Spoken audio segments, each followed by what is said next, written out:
tell you the truth about God. My eyes haven't seen him, these hands never touched him.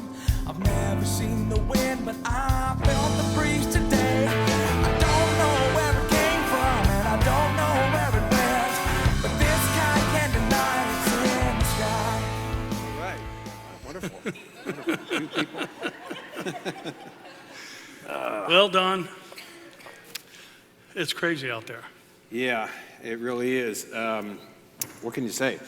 Words can't describe It's crazy it. out there. Yeah, that says about it all. Yeah, it's you can't make this stuff up. You really can't, people. I mean, it's crazy squared. Yeah. Yeah. Well, we have some things that are happening that are really kind of filling in some gaps that have long been assigned to just mere speculation, maybe Yes. even calculated speculation, but speculation nonetheless. Yeah. And one of them being, how is this coalition of nations going to get on the northern border of Israel?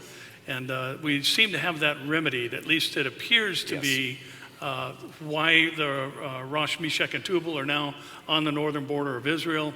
And their alliance with the Persians is now in place. Military activity happening there. So we've kind of got that possibly checked off the list. And one of the other things I know that's always a curiosity, and we've talked about this many times, is the hook in the jaw. Yeah. And how and what is going to draw these armies now in proximity to Israel. I think some 144 miles away. 144 miles. Military base there in Syria. But there was a lot of talk coming out of this G20 summit. Putin has been pretty verbal in some of his comments, but he said something today that we've discussed before as the likely probability of what's going to draw these nations out of the north. And in the midst of his exposing some of his G20 colleagues as financiers of ISIS, he all of a sudden threw this one comment into the middle of his statements, and he said this: "I've shown our colleagues photos taken from space and from aircraft which clearly demonstrate the scale of the illegal trade in oil and petroleum products." Now, how in the world did that get into that statement? But I think that maybe you can expound on that a little bit, why that is a possibility for being that hook in the jaw. Yeah, we found just the last month that in the northern border of Israel, the Golan Heights, about 1/3 of the Golan Heights, we have as much as 350 meters deep of oil reserve, literally billions of barrels of oil right there on the northern border of Israel. Now, why is this interesting? Why is this important? Well, from 1948 to 1967, the Golan Heights were Syrian territory. In the 1967 war, the Israelis took the Golan Heights. After the 73 war, they had kind of a buffer line between the two, between Syria and Israel. But it's still been disputed. The United Nations does not recognize that Israel is the right, they're still an occupier of that territory. So Syria still claims to own it. And so there you go. Right now you've got fighting with Syria, Russia, and Iran propping up Assad.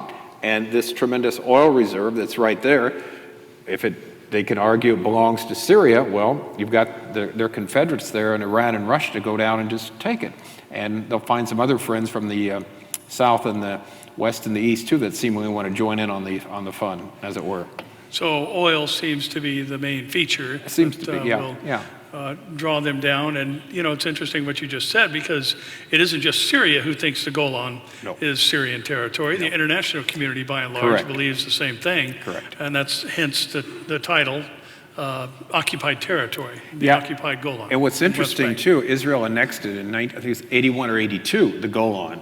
And when Prime Minister Netanyahu met recently with President Obama, he hinted at the fact that the U.S. should recognize it as Israeli territory, and the White House, in no uncertain terms, said no, that would ruin all the relationships we have in the Middle East by unilaterally saying this is Israeli territory. And so, yeah, you've got that. So even the U.S. won't recognize it as Israeli territory. And we've got another kind of peripheral issue that's, I think, beginning to impact us now, and even some very strange comments coming out of the G20 conference from our own president. Basically today he stated that our compassion knows no religious affiliation. Yet, what we know for sure, and this is a fact, there's some 2,151 Syrian refugees who have already arrived in the United States of America. And out of the 2,151, 53 are Christians. So the persecuted group, the targeted group by ISIS in Syria and elsewhere, Iraq, are the Christians. Right. And, some of the collateral damage from the bombing of both the U.S., the rebels, now you've got Russia and the U.S. really on separate teams in the same region, right. Though they're, doing the glad hand thing out in the public arena. But we're in a bit of a dilemma here, I think, in our own country, where now we're facing the possibility of this massive number of Syrian refugees coming into our country. And looking at what just happened to France, I thought it was curious today that Assist News ran a story regarding a statement put out by Homeland Security that churches need to raise their alert level and their awareness because they are a public gathering and they are a known targeted group of ISIS. So there's reason for concern. Yeah, and there's really big reason for concern because ISIS is looking for soft targets. And I was talking this weekend at the church I was at, just this whole thing about, you look around and how many things do we do together as Americans in the church as we get gathered? And do we ever think about, do we ever worry about our back? Not really. We're just so used to the freedom we have, the security that's there. But can you imagine all the soft targets that are there? And that's what terrorism is all about, finding a soft target. We've got plenty of them here in the U.S. And of course, if we invite in more Syrians, just do the math, there's going to be a certain number of them who are going to be terrorists. That's just that simple. And you're right, Syria has 10% Christians in the country, but there's not 10% Christians coming from Syria that the U.S. is allowing in. They've got the short end of the stick, as it were. We had another story that just broke today and not sure exactly how it's fully developed, but there's been reports that one of the refugees who came into Baton Rouge, Louisiana, actually went missing. Yeah. And now there's some reports later in the afternoon that he showed up in D.C. I don't know how credible those are or not, but we know there was a threat made directly against Washington, D.C. by ISIS. Yeah, not only a threat against D.C., what's interesting, also a threat against Russia and a threat against Iran. Iran today did this military, they've cleaned out some of the people on their border there because they had some idea that they might be plotting some type of like Paris-type plot against them. So you've got Iran, the U.S., and of course Russia all worried about that. And D.C. seems to be where the action is. Somebody told me tonight, too, is Times Square also, they've said they're going to get that, too. Of course, when you think about America, what are the kind of the icons there? You think Washington, D.C., New York City. Those are like two of the big hitters that would be, to the psyche, like what 9/11 did.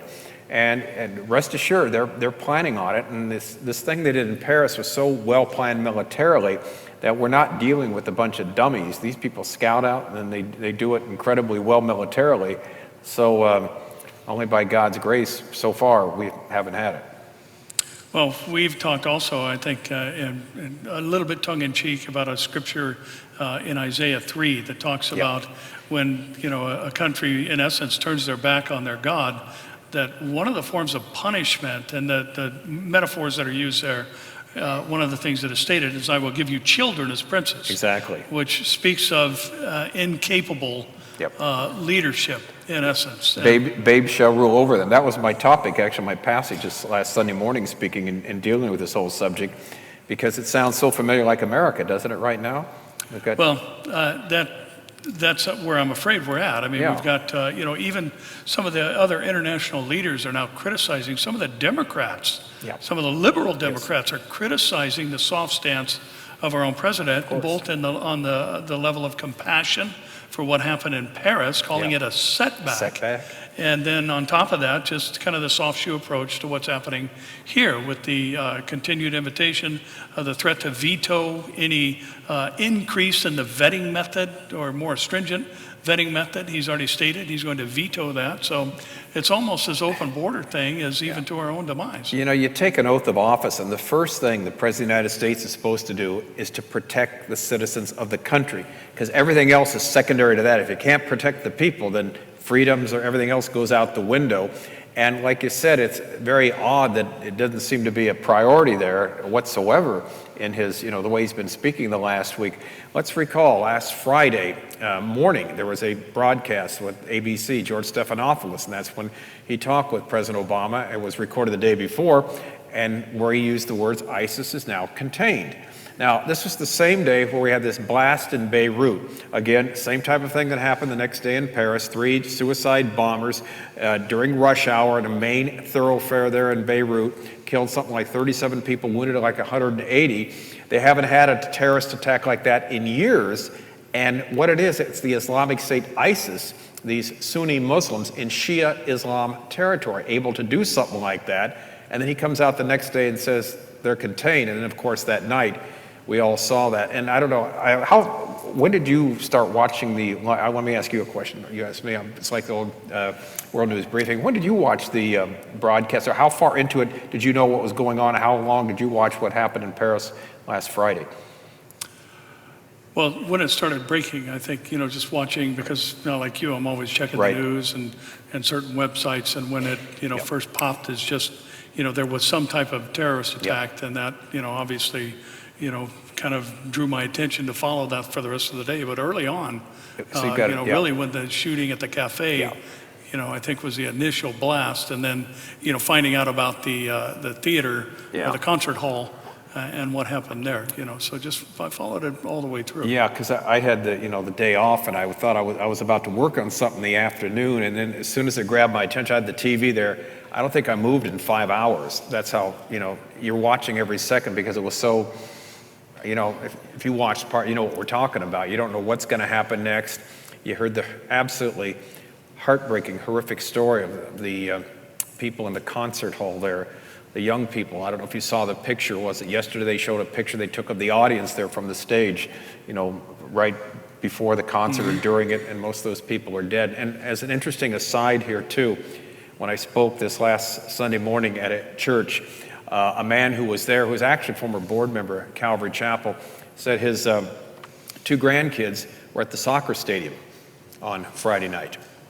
They got tickets to that. The only reason they went to the soccer stadium earlier, they had tickets to the concert there. They were going to go there, and someone gave them soccer tickets, so they ended up at the stadium rather than at the concert where the people were slaughtered. And so, Providence of God. Providence of God, big time. Yeah. A lot of the talk that's going on, and maybe you can expound on this a little bit, because there seems to be some mixed messages coming out specifically from the church concerning the migrants. And there's a lot, who are just, compassion. Of course, we want to be compassionate, but I think we also have to be wise as a serpent while we're being gentle as a dove, and recognize some of the things happening. I mean, one of these attackers in Paris with the Syrian passport. We know what happened in the Honduras today. There were 5 who were trying to come in on falsified Syrian passports to the United States. And just this evening, Ataturk, Turkey, there were 8 more that were caught who are Syrian refugees who were trying to enter in and join ISIS, basically. Yeah. Here's the thing. Our hearts obviously go out to the Syrian people. Something like 13 million of them, more than half the people of Syria, have been displaced and have left the country. Over 250,000 people dead because of the evil regime of Bashar Assad. All right, our hearts break. Here comes the however, though. We've got to be wise, because we have to understand the philosophy, the religion. What guides Islam is worldwide domination. And if you're a Sunni Muslim, it's worldwide domination with ISIS, the Islamic State, with boots on the ground.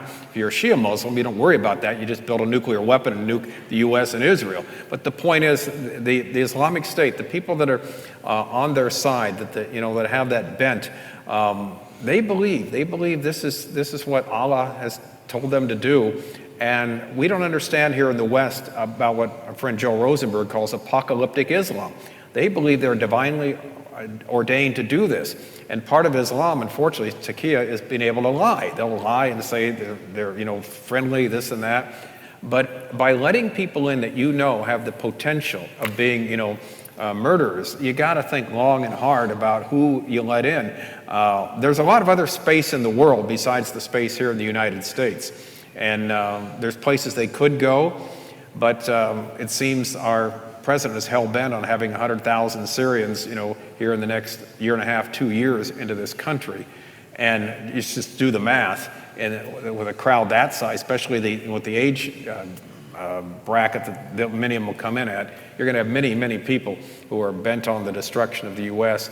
And even to think of allowing something like that, or even to broach something like it, you'd think this is insane. I mean, what kind of person are you going to allow someone in your neighborhood that you know is potentially someone who wants to destroy or kill you? And this is who they are. I mean, we're not kidding here. We're not making this up. And so, some believers are very, well-meaning, but I think they're real empty-headed a lot of times, thinking we'll just let them in and love them all to Christ. Well, we'd like to, but you want them, in your house? Do you want them around your kids? Do you want them around your family? No, thank you. How many are going to D.C.? Yeah. I think there's zero. Zero. Oh, yeah, they're not going to D.C., no. They're going to the flyover country, in the middle of America. Exactly. Yeah, they won't go to D.C., oh, no. At least not welcome to D.C. They may get there, but they won't go there invited. So this whole Trojan horse idea is not strictly sensationalism. I mean, there's a real concern. Not at all. Concerning that issue. No, well, think about what they did this last Friday, how well that effort was planned. I read one site that said as many as 200 people were necessary to do all the, the background, the scouting, the cars, getting the weapons, this and that, and it was totally under the radar. But a great, military plan. They had the restaurant first, then the concert, and they're trying to draw away, because Hollande, president of France, who was at the soccer game, they wanted to draw his people away, because I'm sure you know the story. One of the guys that tried to get in had a suicide vest, was trying to get near the president of France. They figured they distract the security, and that's how they do it, by these 2 terrorist attacks just down the way. Then they can possibly kill him. Now, of course, that didn't work out, but it was a very, very well-planned operation. And the thing that really is mind-boggling, Barry, nobody saw it coming. It was, you need all those people that had to be involved to put it together, and it was totally under the radar. There was a comment that came out of, I think it was the Israeli Standard, and it was in the form of a cartoon, which seems to be a favored way to communicate in these days. But in essence, what the cartoon stated to France, I thought maybe the timing was a little poor on this, but basically what the cartoonist said to France was, where's your restraint? Because we've got the international community, when Israel is constantly attacked with terrorism, it goes on and on, how many people have been stabbed, in this recent intifada and car attacks and all these other things. And there's this global cry for restraint, and the disproportionate response that's always thrown at the nation of Israel, kind of pointing us to that Zechariah thing, that Jerusalem is indeed a burdensome stone to all peoples. But now when it comes home, it's a little bit different story, and there should rightfully be a response the way the French are responding. I think they're doing the right thing. I mean, they were attacked. It's, as they've declared, it's an act of war. And now they've engaged their adversary. But sadly, it seems like we're in a different mindset here in our country, and that type of thing is just off the table. Yeah, it's almost like the mentality we have, and let's face it, we've had it before 9/11. They can't touch us, right? We're just too big, too good, too strong, too well protected, too secure. And then, of course, 9/11 shot that down. But that's been a few years since that happened. I think we forget that there have been other terrorist attacks, the one at Fort Hood, and other things that have gone on in this country. Many have been thwarted. But these people are very smart. They're very well planned. They lie in wait, and they're very strategic of what they do, and they're very good at what they do too. And that's part of the sad thing about this. So even the standoff they had this last day and to today in Paris, when they killed two of the terrorists died, they captured 7 of them. They said they couldn't believe the resistance they came up with the weapons there that were shot at them. And so we're dealing with people who are serious about it, but this is what their whole life is dedicated to. They have no other life. And the commitment that's there is something incredible. And if we put them, in our neighborhood, it's just a matter of time. So. Interesting interview. You and I were talking a little beforehand about it, but I can't think of what her name is. Megan Kelly, yeah. Megan Kelly. And she was interviewing someone who worked for the CIA who had actually infiltrated, I believe it was Al-Qaeda, and talked about their mentality and just the blinders that are on the American people. And so he was pulling out the hadith and quoting from Muhammad, and he was also pulling out the Quran and quoting from the Quran. And, the social media has exploded over this because people are flabbergasted that this is actually within the belief system. And, he held the book up so everybody could see the cover when he read from the hadith, and he also held the Quran up so everybody could see. He showed the surah number, the chapter number, where he was reading, and the place he was citing from, so people could understand that this is, and his point was, this is Islam. There is no moderate Islam, so to speak. There's just Islam. There are those who, I think like Christianity, who may be a little bit complacent, and then there are others who are more orthodox. And really, I think that's one of the arguments that's been made time and again about Al-Qaeda and groups like ISIS. They are orthodox. Yes, they are. They are following after the practices of Muhammad, and they are following what the Quran teaches. Yeah, and they're very serious about it. And that's what the book teaches, and that's what their founder practiced, too. Let's understand that. Muhammad talked about striking the necks of your enemies. That's why the beheading is so popular there. Mm-hmm. And so this is something that's taught there, that's believed, that's taught from day one, and they believe they're doing it as their God is leading them. In other words, they believe this is a godly thing they're doing. They're fanatical about it, but they're obviously led by the wrong spirit. But there's a rationality there that this is the right thing to do, and we're going to do it no matter what. If it costs us our lives, so what? It's one of the ways to get us into the presence of Allah. So. Well, we know that all these things that we're talking about are feeding into a specific time period that's a period of sevens that finishes off those prophesied in the book of Daniel. And they're becoming more global in nature, even as we see the expanse and the efforts of ISIS that we've been talking about. But Don, there was something interesting, I think, that even happened, I believe it was yesterday. We've watched around the world, I think on Monday Night Football, and other sports events. There's been a moment of silence for the attacks in Paris. And then there was I believe it was just a friendly game between Greece and Turkey. And there was a moment of silence called for there. And in typical Middle Eastern style, they began to whistle, which is our form of booing during the moment of silence. And then they started chanting, Allahu Akbar, Allahu Akbar, God is great, when they were supposed to be recognizing the innocent loss of life. So, and I think this is curious, especially because you and I were in Turkey, I think it was back in 2012. Right. And one of the things we heard consistently was that there is a change in the wind. Yes. And that, the more westernized Turkish people is being replaced by a more orthodox, put on the burqa, hold to the hadith and all these other things taking place in Turkey. And now we're starting to see that front and center in the media even. Yeah, the fruit of it. Turkey for 400 years ruled the Holy Land, 1517 to 1917, and after they lost in the First World War, they became a secular country. They changed the language, everything became, secular. Islam took a back seat. And so for 100 years they've been, they're a member of NATO, Turkey. That's where the Israelis took their vacations. We had a great time over there when we went. But because of this, Erdogan and his party and putting these Islamic parties together, trying to bring up the ghost back to the great times. Remember the great era when they had all these, this great landmass and the Ottoman Empire. And Turkey, of course, was predicted in Ezekiel 38 as one of the nations going to come down and invade Israel. So it's just a matter of time, but they're there. And they're the one, the sad thing is you've got one group that's having success against ISIS, the Kurds, and of course they're fighting Turkey, and Turkey wants to, call them a terrorist group and other groups terrorists that are basically fighting the bad guys. And there's so many, point is this, the thing is so complicated. There's so many different groups. It's hard to tell them, even with a scorecard, who they're for and what they're doing. But the bottom line is Turkey is really turned over to the dark side. They will be part of this coalition that comes down in the last days. And the turn that's been made in this country has only been the last few years. Again, if we were talking about this 10 years ago, it would have been seemingly unheard of because Turkey was a great ally and friend of Israel. Not anymore. There was an article that was actually in Al Jazeera America that just came out today.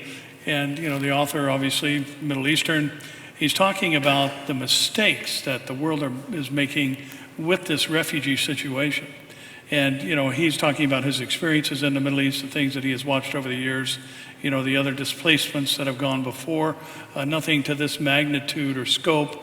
But one of the things that he was commenting on is that the problem with the tactic of the world is that these people want to be in Syria. And they don't want to be moved to another country. They would rather have a safe zone. And I think Donald Trump threw that out there the other day, which was kind of curious. But this is exactly what this article is saying in Al Jazeera. These people want to be in Syria. They would rather that the resources be funneled to creating an area where Christian Syrians could survive and thrive, and the others who are, in threat of or fear of their life, where they would have a place to just simply live as Syrian citizens. And, Don, you threw out that number a few moments ago. And this is one of the curious things, and I think all these things just keep feeding into that last days scenario so amazingly. You mentioned that number 100,000. That translates into $55 billion. So we're willing to invest $55 billion into bringing Syrian refugees here.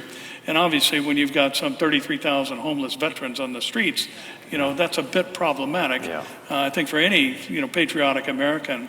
But the thing that really got my goat, so to speak, about that particular issue is we're going to borrow that money. Yeah. We're going to borrow that $55 billion. We don't have that money. No. We're going to owe it to somebody too, aren't we? We are going to owe it to somebody. And I think we already owe that somebody a lot of money. We do indeed. We do indeed. Yeah. And, it's...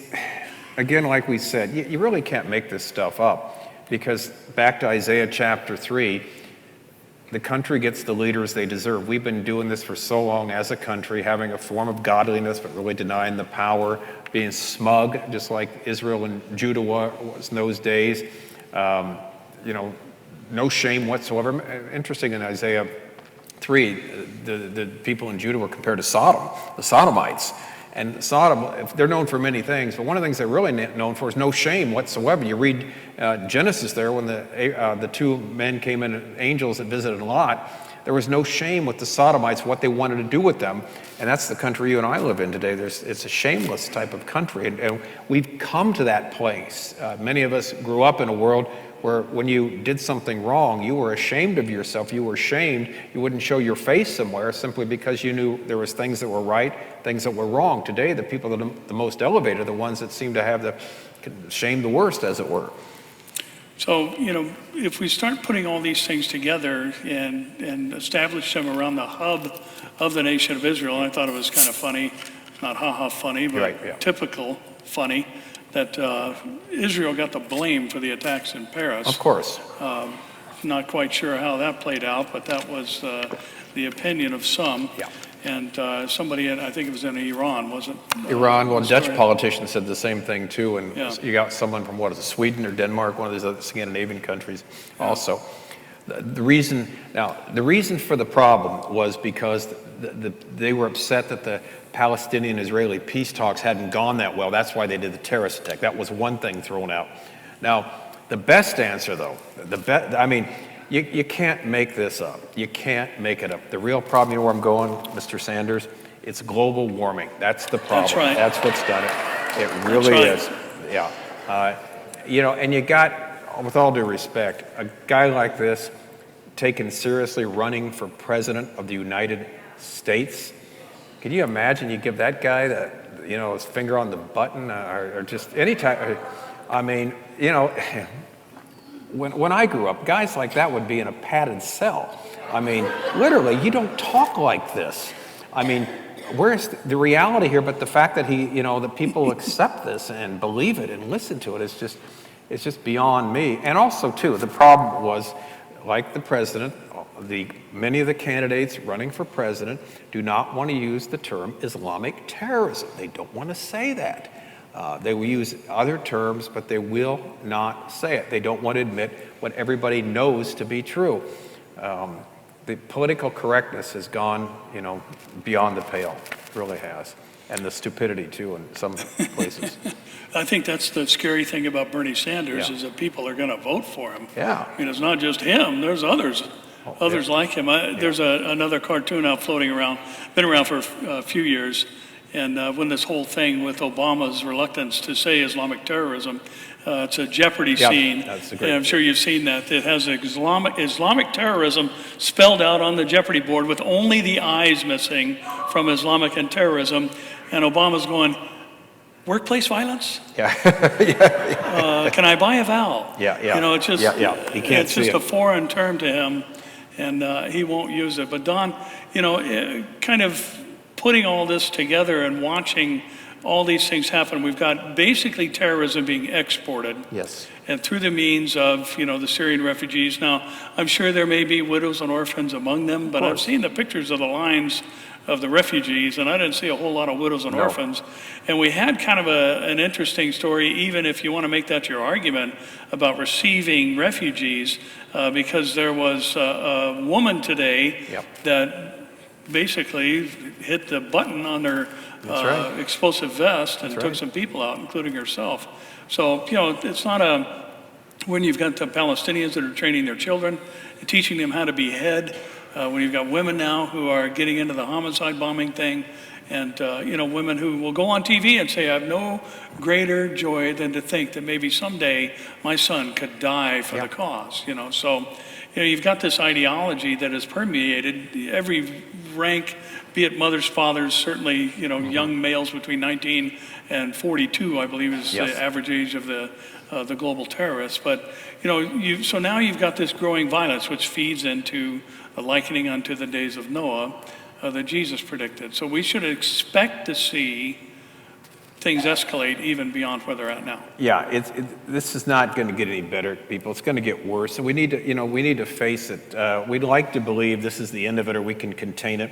There's no way we can. First of all, we're not prepared to contain ISIS there in the Middle East. There was a story a few weeks ago about, I don't know if we did it here or not, about the 6 divisions of the Iranian army that were there in Aleppo, Syria, to liberate Aleppo. And they had Russian air cover. They were fighting alongside the Syrian army and Hezbollah, and the only thing standing in the way was ISIS. And this was one of their top divisions, 6 divisions, piece of cake. Well, they got routed to the place that the head military guy in Iran had to go on Iranian TV and explain why they're even in Syria in the first place, because many officers, many people of note were killed in that by this ragtag so-called army ISIS. These people are trained, they're well-armed, they're well-financed, that's for sure, and they're not going away. They're not going away at all, and so it's one of these things that we have to be realistic about. And what unfortunately happens, when you see the success that happened in Paris with the murders and that it's going to recruit more people to be more of the same, believe it or not. You wouldn't think it would, but it would have that effect. And also, too, something that, and again, we don't want to sound heartless or anything like that, but did this thing in Paris in one sense really surprise anybody? They've been doing this every single day for the last couple of years to the people in the Middle East, in Iraq and Syria, Christians, Jews, Yazidis, Shia Muslims, you name it. They've been doing this. This is not something new. They're doing it every day. There are videos you can watch, and I hope you don't, of when the ISIS have captured some of the Syrian soldiers. They take them in a truck, line them up, face down and graze, and just shoot them. Or shoot them in the head and throw them out in the river, just like that. They don't even think twice about it. This is who they are. And there's stories out that don't want to get into detail, horrific stories, not only with soldiers, but with civilians, women, and children. If they're not following ISIS, if they're a Christian, if they're or a Shia Muslim, they have no problem just killing them right on the spot. So this is not anything new. This is what's been happening, but now it's hitting our world. And of course, if there's two cities probably in the world, Paris and New York, they're the most important or popular noted series. We lost it. We lost it here? Okay. Can you hear me all right? There are these cities in the world that are noted, for being worldwide. There we go. Is that all right? I can hear him fine. Can you hear me? Can you guys hear me? Okay, we'll just do it this way. Is that all right? Okay.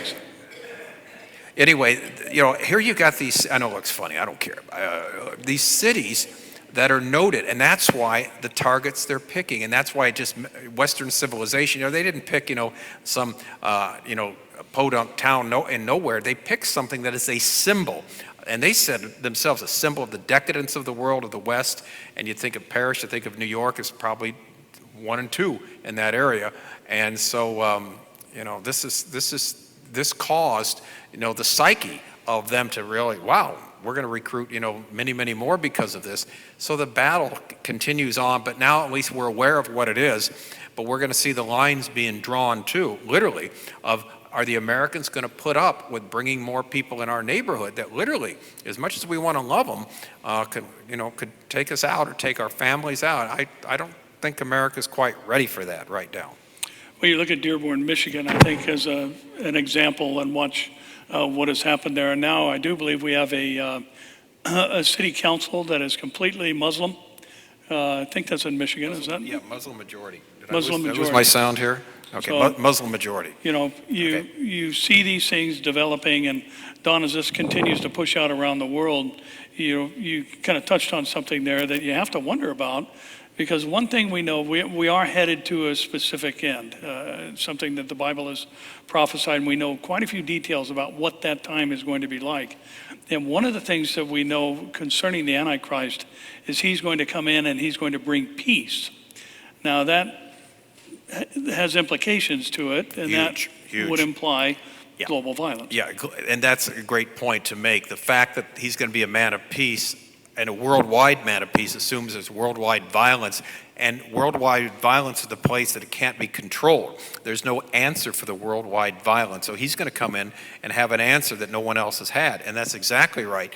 So there's an assumption there that it won't be a peaceful time. It's going to be worse and worse and worse. So again, we don't want to be alarmists. We want to be realists. Get ready for many more of these types of things to happen, and again, if you're reading your stories, you're looking at the newspaper, if you're looking at what's happened in the Middle East, this is the daily life of millions and millions of people there.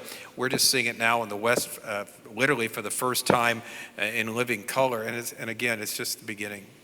I think there's an element of denial in a lot of people, especially people that are in dangerously high positions. There was one of the reporters that I saw today was commenting on, well, let's just say that terrorists have snuck into this country. Well, if that actually happened, we would have to really, I think, imagine that, once they got here, that they would see how nice we are. And I mean, she's actually saying this, that's a possibility, and, completely ignorant of the ideology, which they do love, those who are extremists and radicals, as we would label them, but that's what they're committed to. Now, just for the record, you weren't quoting Mrs. Clinton, were you? No.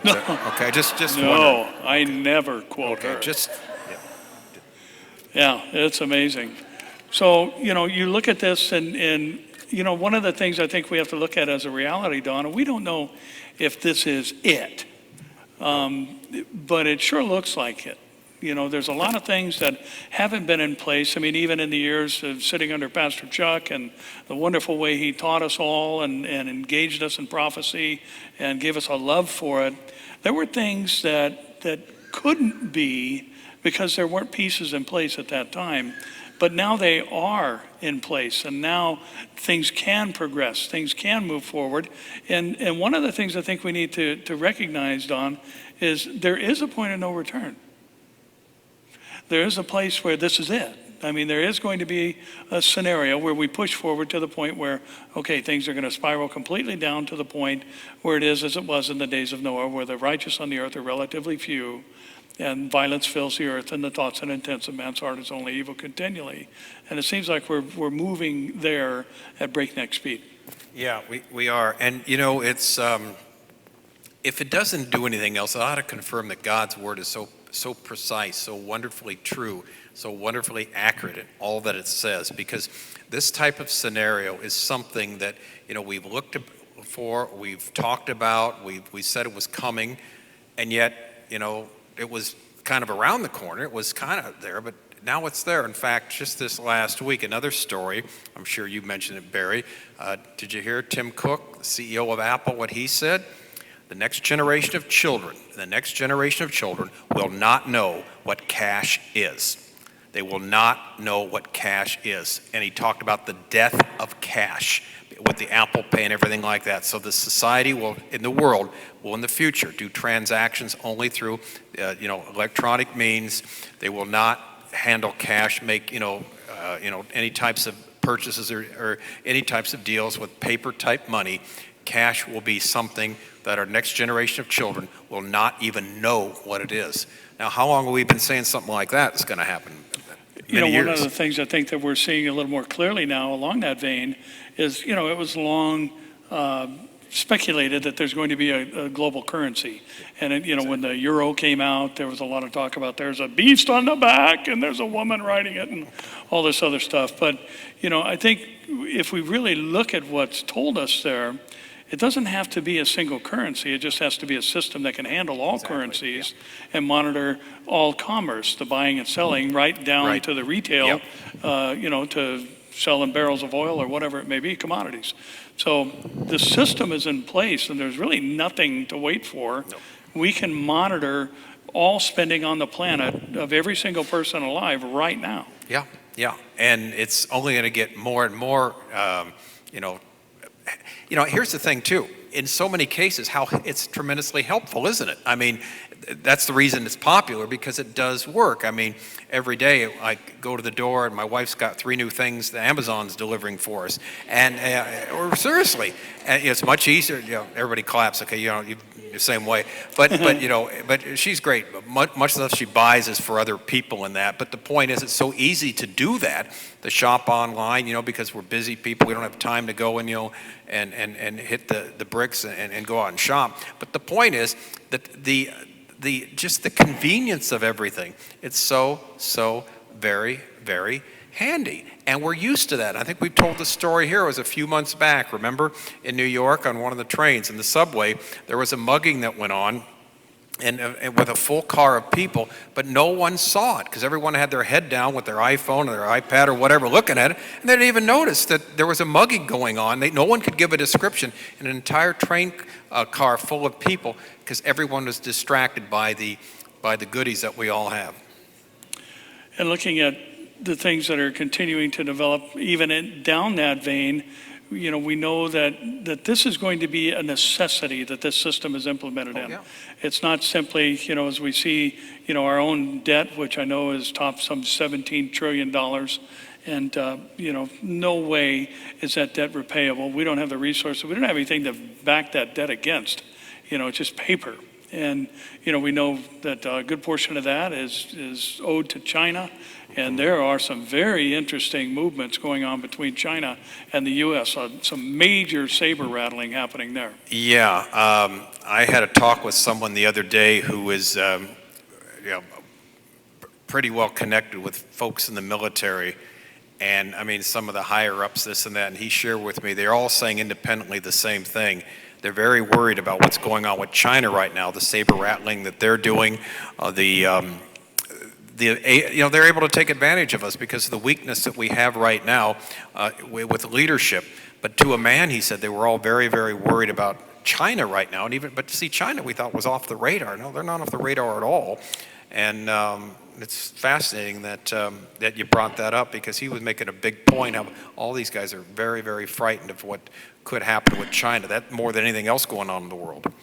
You look back to the Isaiah 3:5 thing again, and the immature leadership or the incompetent leadership gets bigger and bigger as things continue to develop. And really, there's an element of military might that has a value to it just in and of itself. Where you've got that fear factor, that fear element, the looming threat, so to speak, that this is a superpower that back in the Reagan days, you just basically snap your fingers or make a statement, and there's a global response to it. But there's a lot of at high levels, kind of interesting. There's a lot of derogatory comments made about Obama, and just how at every level there's derogatory comments made about Obama. But I think especially for having, you get the normal insults between adversaries, but for supposed friends, we know that the predecessor to Hollande, his name escapes Sarkozy. me. Sarkozy. He said he thought he was crazy. Yeah. You know, and to hear that kind of talk about a national leader, you know, when you're supposedly allies, you know, we really are reaping what we've sown, I think, and we've been given incompetent leadership as really as a form of punishment. Yeah. Yeah, and you know, people say, well, you know, there's only a year plus a little bit more than a year that he'll still be in office. That's still an awful long time. You can do an awful lot of stuff, and particularly now with the, you know, the insistence there of we're going to bring these refugees in. It's almost like, you know, how dare you question me? I don't know if any of you saw the news conference did a couple of days ago. And like you said, Barry, even many people of his own party were very, very surprised and shocked and thinking, you know, that's the wrong attitude to take, almost dismissive of what happened. You know, it's a setback, and how dare you question what I'm doing? You know, yeah. But so we've got that, but we're stuck with it right now, you know, for another year or so. And again, the enemy knows that, and they don't know who's going to be the successor there, but they do know this. They can certainly make some ground on the one that's in office right now. Well, he made the statement near the end of his first term that he'll have a lot more liberty during his second term. I mean, he was caught on a hot mic making that statement to a Russian leader. And, you know, we're now seeing all of this take place. And, you know, he's made statements, Don, that he could win a third term. And I don't know that that's in error. No, I don't think it is at all. I think he would. I really do. That's us. Not, well, let's put it this way. I remember after the first term, when we had all the problems, I was with a group of believers, and it was interesting. It was going to be seeing them actually in a few days, and a lot of them are military people. They're, you know, they're part of a fellowship, but they're, you know, they're well connected. And we had it was about 4 years ago, and we had this potluck for the church, and we were talking about what's going to happen the next election. And one woman who was married to, you know, one of the leaders there said, you don't think, there's no way this guy would be voted in again, is there? And I just looked at her, and she goes, you kidding me? I said, no, I'm not at all. A number of reasons why, but I think one of it is what Barry's touched on quite often. We're getting the leadership we deserve because we're reaping what we have sown as a country, and how we've turned our back on everything holy and righteous and God. And so this is judgment. I was going to say I better not, but the point is. Oh, come on, Don, say it. No, it was it was something that was shared with me in confidence from some military guys. Okay. I better not. But bottom line is, this is a judgment against the country, and this is why he's still there, why he's still in office, and why we're facing what we're facing.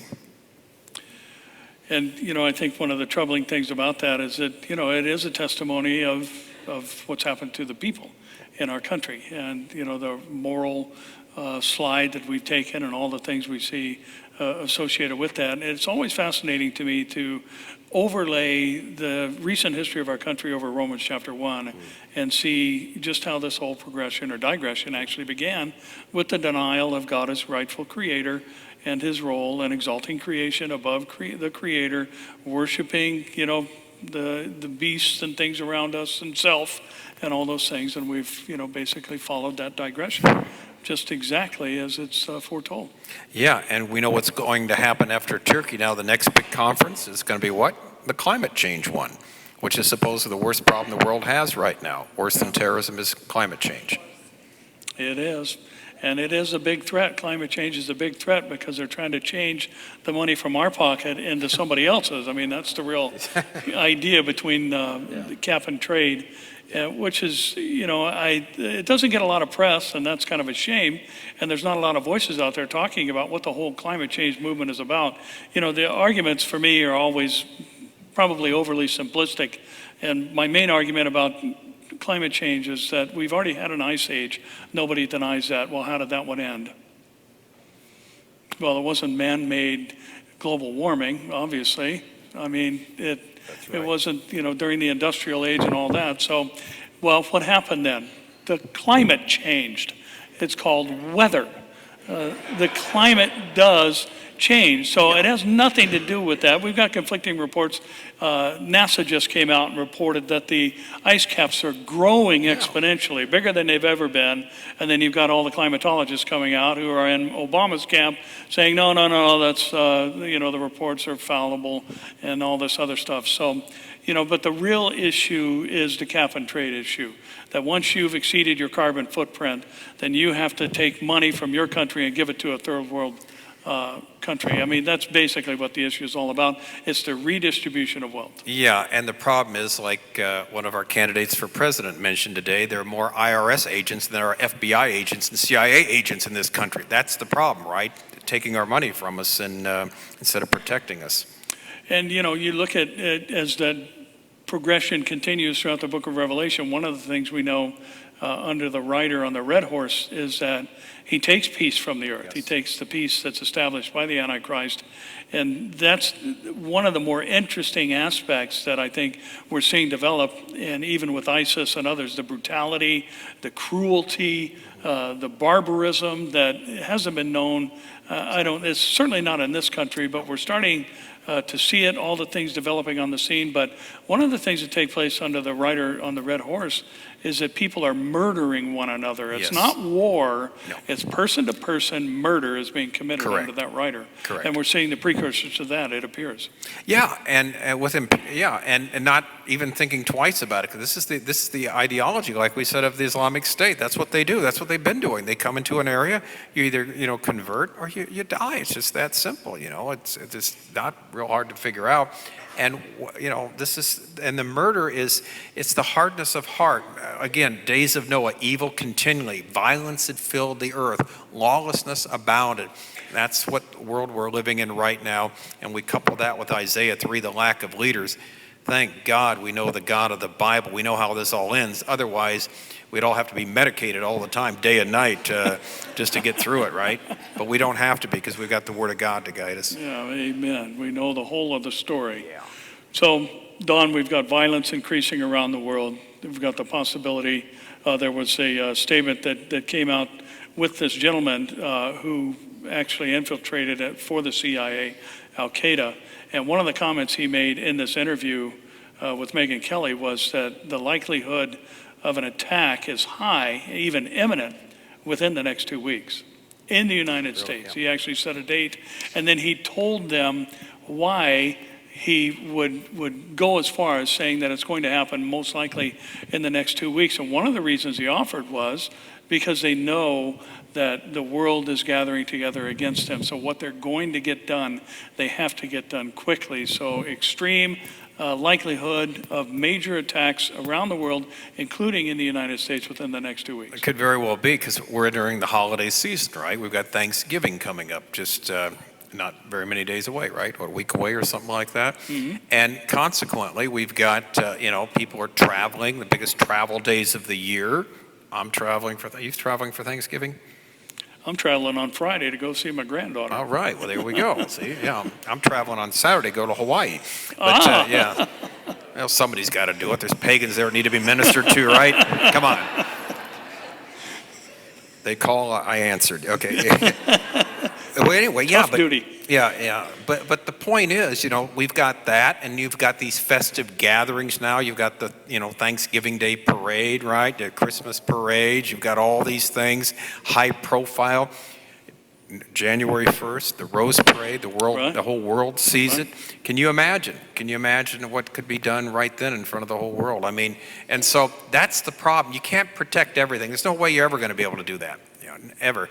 And so it's just where they pick and choose to have the maximum benefit. Because remember what the operative word is: terror, to strike terror in the hearts of people. That's what happened in Paris. Right. The world's terrified now, because here in this city, if you've been to Paris recently, there's gendarmes everywhere. It's very, very much a city where, the policemen, the military's there, and, to be seen, yet it still happened nevertheless. And that's part of the terrifying nature of everything.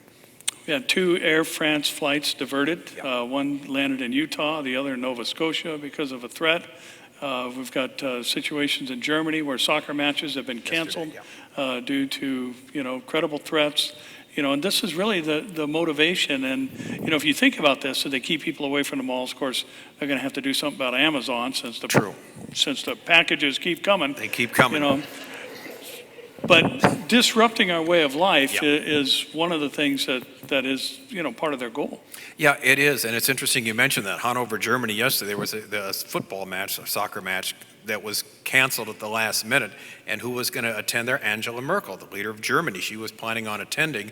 And they had credible evidence. They didn't reveal where it came from because they didn't want to give it away, that there was going to be a terroristic attack at that soccer match. All right? And so nobody's immune to it. But what we do, and here's the thing that we really emphasize, we go out and be salt and light. We don't live in a cave. We don't hide. We don't, buy a year's worth of freeze-dried food, and live in some tent out in nowhere.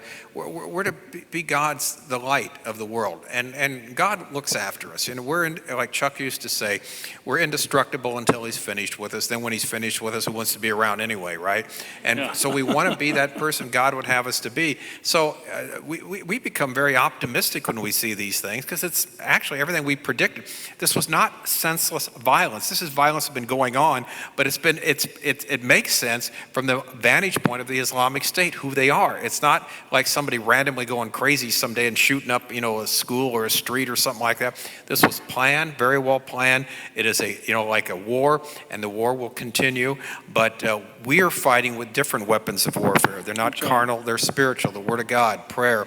And the good news is we win in the end, and so that's the wonderful news. Amen. And that is the best news of the evening. God wins. Amen. We know the end of the story. Well, let's all stand. And Father, again, we're so grateful, Lord, that you've told us all the things that we need to know.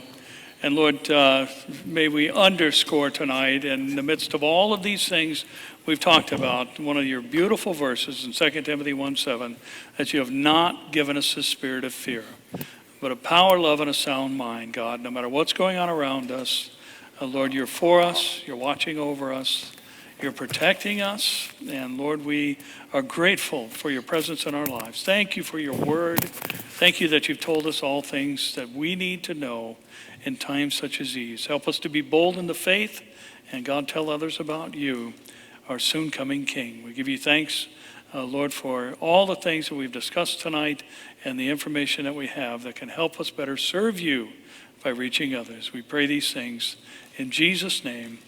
Amen.